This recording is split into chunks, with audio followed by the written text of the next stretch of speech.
لەم بەشەی بەرنامەکەدا باس لە عێراق و پێشاتە سیاسیەکانی نێوان بەغدا و واشنگتۆن و تاران دەکەین هەر لە سەردانەکەی سەرۆکوەزیرانی عێراق بۆ ئەمریکا و پاشان بۆ ئێرانیش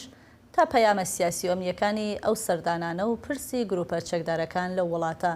هاوکارم سەمیرە عەلیمەندی لەگەڵ ئێمە لە ستودیۆیە بۆ ئەوەی وردەکاری زیاتری ئەم سەردانەمان بۆ باس بکات. سەمیرە، دوای سەفەرەکەی زەیدی بۆ واشنگتۆن و پاشانیش بۆ ئێران بۆ ئەم سەفەرە ئێستا بۆ تاران بە گرنگ دادەنرێ، ئایا پەیامی واشنگتۆنی پێیە بۆ ئێران یان چییە؟ هەر وەکتا گوتی گرنگیاوی سەفەرێت توێ دایەک و پشتی چەند ڕۆژەکات هێت ژە سەفەرە زەیدی و هاتنە سەردانە زەیدی بۆ واشنگتۆنێ و هەروەها ددەمێکی هەستیاردا و حەساس و نازک داتێت کو پێفچوون گوڕە لە ڕۆژهەلاتە ناوین و دیسان ئەو چافکانیên بمەرە ئاخفتین بە دەنگی ئەمریکای ئاخفتین گوتن کو ئەف سەردانە زەیدی یانەها ji بۆ تەهرانê di çarçûveya hewldanên Iraqê datêt ku xwe biparêzît û xwe dûr bêxît ji hevsengiya herêmê de û di vê şerê de û nîşa bidet ku ew wê bibe qada diyalogê ne ku qada şerî di navbera Tehranê û Emerîka de û ev yek bi zelalî diyar bû di gotinên Serokvezîr Iraqê Elî Zeydî beriya bêhnekê beriya ez bihême stûdiyê got ku Bexda Iraq wê bimîne û herdem bûye dergehê diyalogê û ev derfete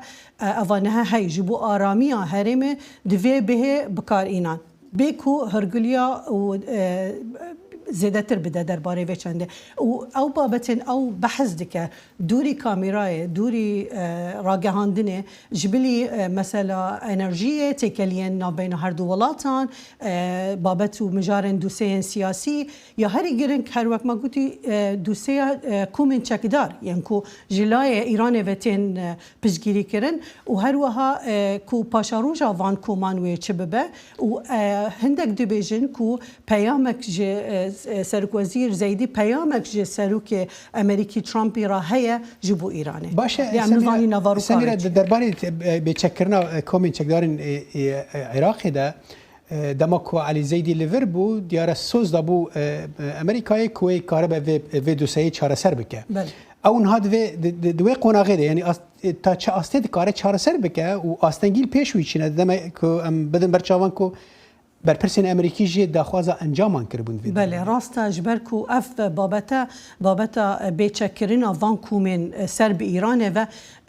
ev e wek testekê ye wek em bêjin taqîkirdinekê ye bû şiyanên hikûmeta Zeydî bi taybet piştî wezîrê dervê Emerîkayê Dohle Manelayê Marco Rubio got ku Îran hêj berdewam e li ser piştgirîkirdin û finansekirina komên çekdar li Iraqê û li Lubnanê jî her wiha. Ev gotinin tên li vir dema ew li vir jî bû gelek endamên kongresî gumanên xwe diyar kirin û îro jî babetek li polîtîkoyê hat bi belavkirin endamên kongresî yên komarî gumanên xwe anîn ziman û gotin em li benda encamên berbiçavîn ji hikûmeta Zeydî.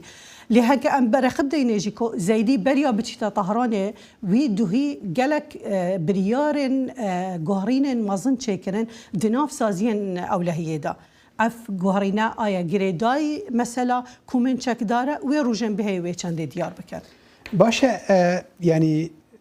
Zeydî dema li vir bû jî û behsa bêhtir behsa bazirganî kir û çû Teksasê tu bixwe jî gel şandaya wî bûyî bêhtir yani cexta wî bîtir yani ronaya wî bîtir ser tiştên bazirganî bû. Di doseyeke wiha tund de yani wê çawa dikaribe bi ser keve demekê de ku ew bêhtir di meseleyên bazirganî de bi Emerîkayê danûstandin. Ew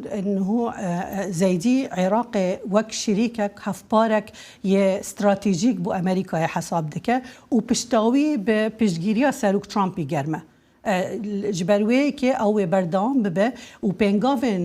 mezin de avêje di vî warî de lê rojên bihên wê diyar bikin ew ê serkeve an ne bi taybet ji ber ku nakokî jî hene li nav xwe ye partî hene